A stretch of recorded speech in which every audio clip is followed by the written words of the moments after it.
أعوذ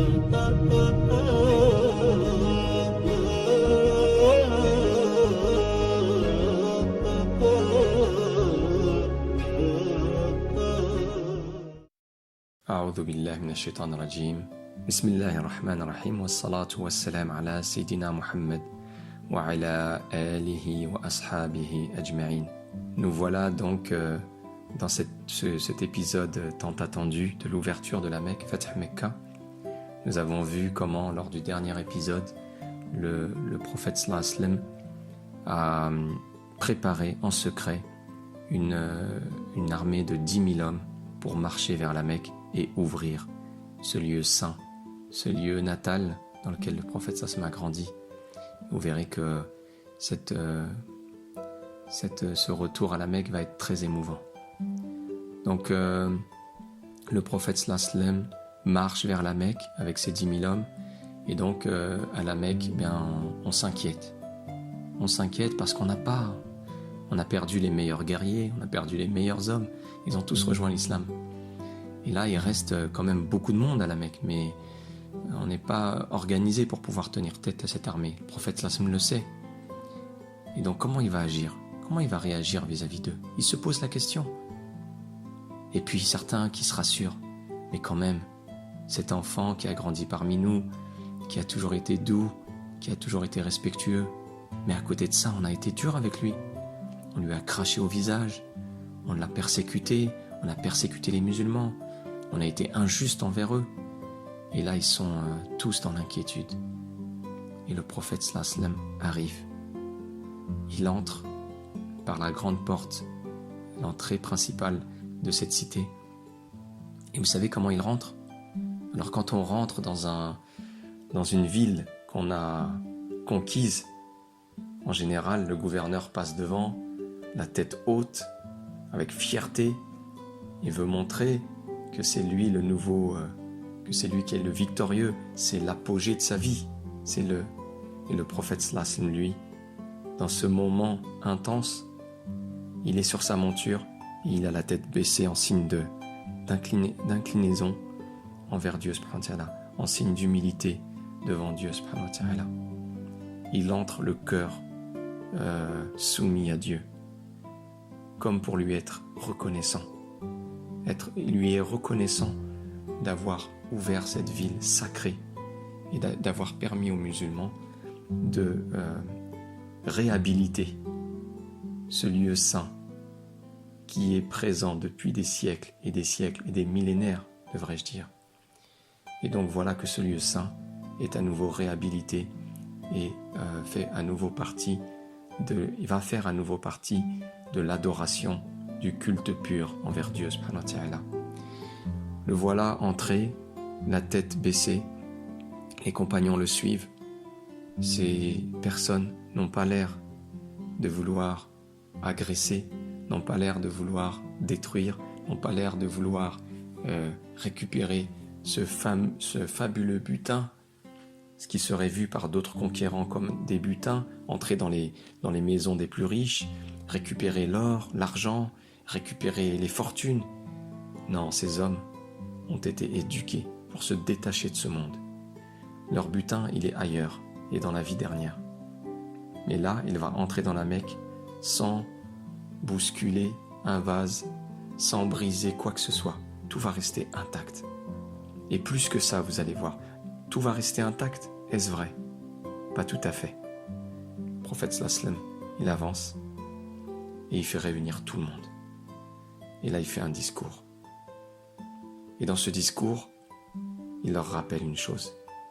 Il leur rappelle tout ce qu'ils ont fait à l'encontre des musulmans. Il leur rappelle toutes leurs persécutions. Il leur rappelle toutes leurs injustices. Il leur rappelle tout ce qu'ils ont pu faire de mal contre eux. Et là, il leur demande: que vais-je donc faire de vous maintenant? Après tout ça, à quoi vous vous attendez? Et là, les gens, ils baissent la tête.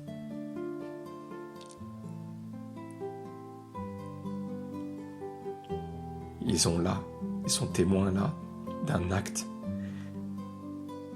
de clémence du prophète sallallahu alayhi wa sallam. Parce qu'il leur dit, voici venu le jour de la clémence, et non le jour du deuil et du carnage. Aujourd'hui,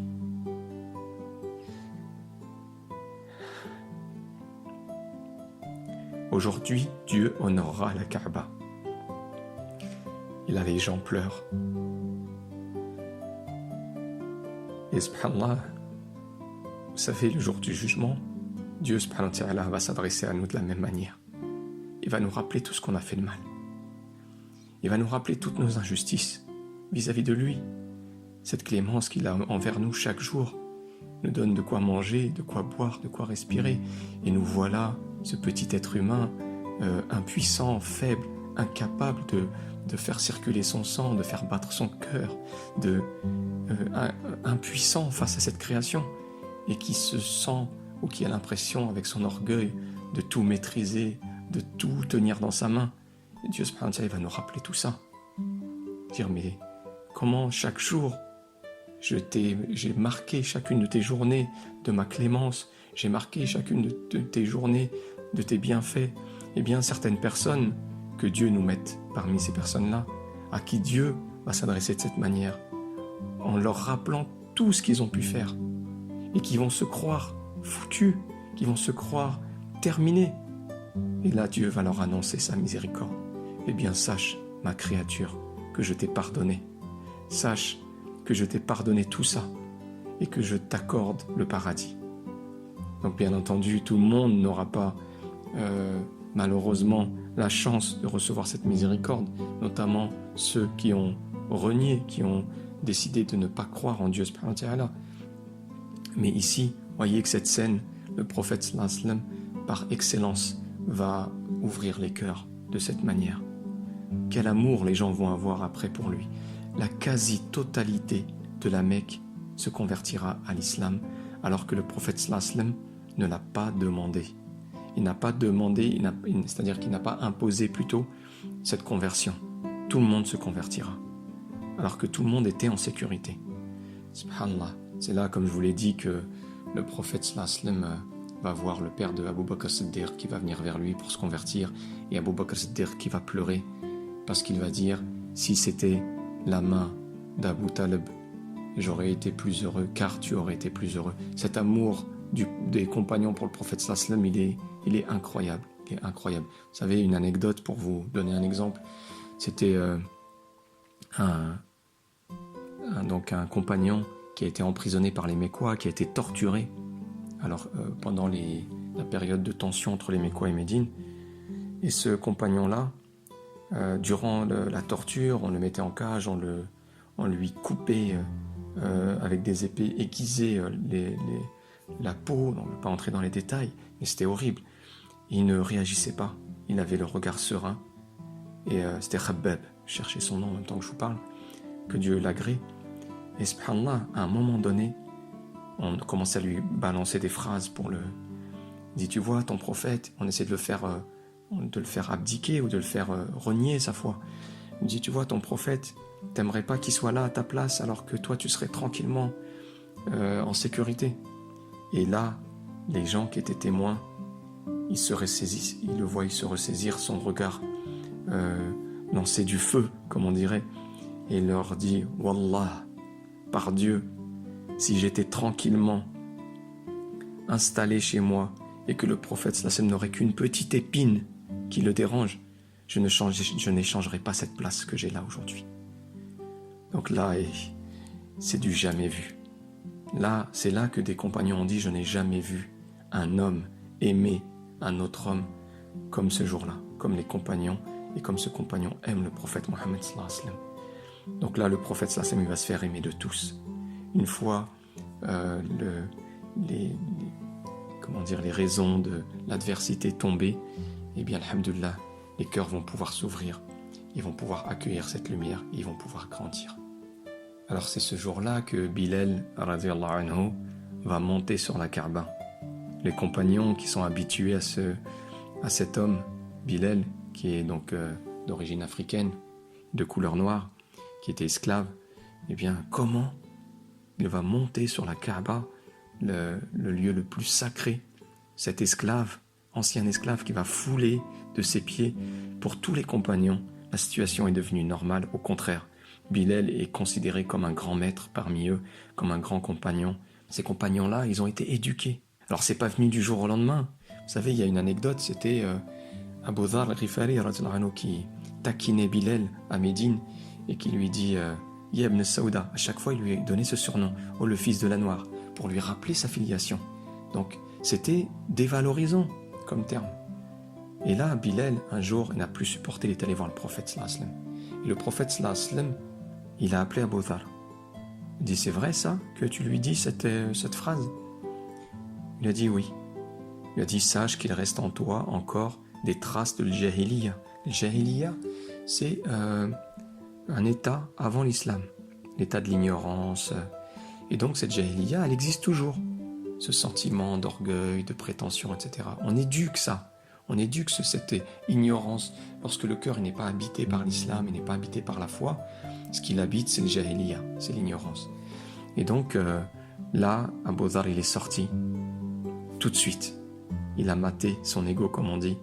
Il est sorti dehors, comme il a compris qu'en lui, il y avait une espèce d'orgueil sur cet homme. Il est sorti dehors, il a mis sa tête par terre et il a crié à tue-tête, Bilal, Bilal, viens mettre ton pied sur ma tête. Et là, Bilal, il s'est approché, il l'a aidé à se relever, il lui a dit, je ne pourrai jamais mettre mon pied sur une tête qui se prosterne. Subhanallah, Bilal, il avait naturellement l'humilité, il avait naturellement ce sentiment de tadallul, comme on dit, ou de adillatin ala al-mu'minin, donc d'humilité envers les croyants, se sentir inférieur, pas dans le sens, mais dans le sens de voir ses frères et ses sœurs en islam comme des personnes importantes, puisqu'elles sont importantes auprès de Dieu. Donc peu importe les défauts qu'ils peuvent avoir en apparence, eh bien il faut leur donner une grande valeur. Et donc ce même Bilal monte sur la Kaaba et fait l'Adhan. Il fait l'Adhan et il consacre donc ce moment-là à l'unicité de Dieu subhanahu wa ta'ala. Là, ces mêmes Mécois qui se sont convertis vont par eux-mêmes bousculer leur statut, qui les ont aussi longtemps plongés dans une adoration imméritée. Et donc, ils détruisent les statues, ils entrent dans la Kaaba, ils enlèvent les statues. Donc, subhanallah, souvent, l'exemple est donné que le prophète sallallahu alayhi wa sallam n'a pas voulu détruire ces statues de ses propres mains au début, quand il le pouvait, par exemple, par certains moments ou de manière, en secret. Mais subhanallah, c'était d'abord les retirer des cœurs des gens, leur faire prendre conscience que ces statues ne peuvent avoir aucun effet sur eux.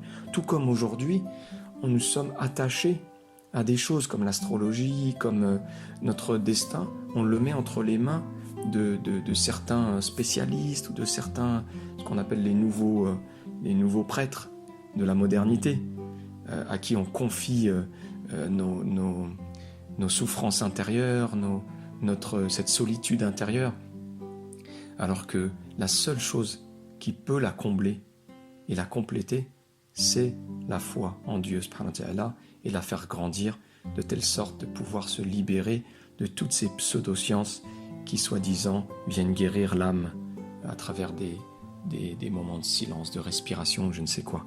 Non, l'âme, c'est une chose que personne ne connaît, que Dieu subhanahu wa ta'ala.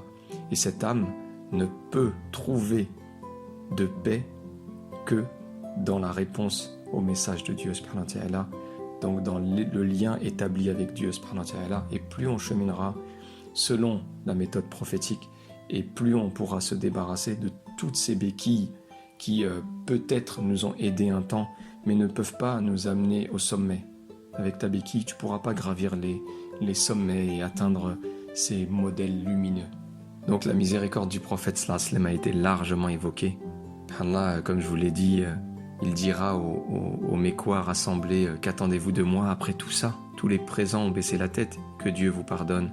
Rentrez en paix, il n'y aura aucune responsabilité sur vous aujourd'hui, vous êtes libres. Ce souffle de miséricorde toucha tous les cœurs, et les entrées dans l'islam se multiplièrent. Toute la Mecque fut musulmane en quelques heures. Et là, c'est pas la Mecque, mais l'islamisation donc de l'ensemble de la péninsule qui va se poursuivre. Donc après l'islamisation de la Mecque, Taïf se mobilise. Donc Taïf, vous vous rappelez, c'est la ville pas très loin de la Mecque. Et là, ils savent qu'ils vont être attaqués parce qu'ils ont très mal accueilli le prophète sallallahu alayhi wa sallam. Mais surtout, ils ne veulent pas, surtout les notables de cette ville, ne veulent pas perdre l'autorité. Donc ils se mobilisent pour retenir l'ennemi, donc selon eux, que sont les musulmans. Effectivement, les musulmans vont vers Taïf, marchent vers Taïf, et là, les Taïf arrivent à soutenir un siège. Les musulmans, ils sont dispersés, mais moins d'une année plus tard, une délégation vient vers Médine, en offrant sa soumission. Donc une délégation de Taïf vient vers Médine pour offrir sa soumission. Donc ils vont le faire, non pas dans la guerre, mais tout simplement en voyant les gens de la Mecque, probablement des personnes, des amis de la Mecque, avec qui ils avaient des relations commerciales ou autres, quand ils voient ce que l'islam, en venant s'installer à la Mecque, a apporté comme transformation dans les cœurs, mais n'a rien changé par rapport aux propriétés, par rapport aux gens, il encourage plutôt à faire ce qu'on appelle les zakat, à donner aux pauvres, à soutenir les orphelins, etc. Donc au contraire, il a apporté une amélioration.